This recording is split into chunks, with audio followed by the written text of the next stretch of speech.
je l'ai rappelé dès la discussion générale, la transition écologique et l'évolution de notre mix énergétique doivent se poursuivre en répondant à des enjeux de souveraineté nationale, de solidarité et de cohésion territoriale.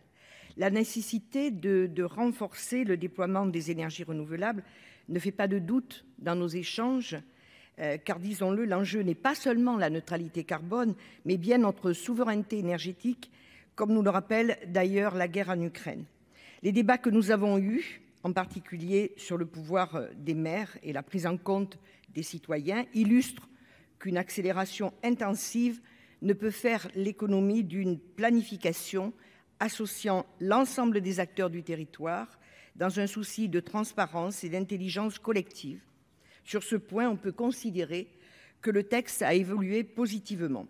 Néanmoins, la simplification des procédures administratives et les dérogations environnementales présentes dans ce projet de loi nous laissent en revanche relativement sceptiques s'agissant des moyens matériels et humains qui devront nécessairement suivre et être mis en place.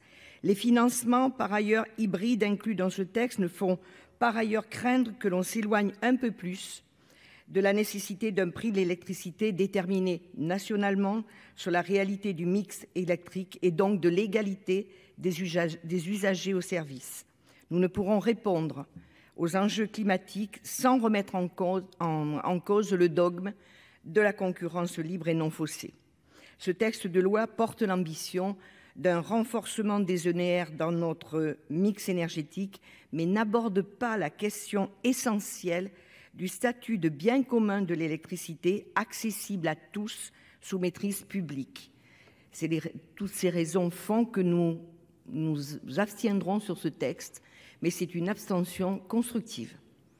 Merci.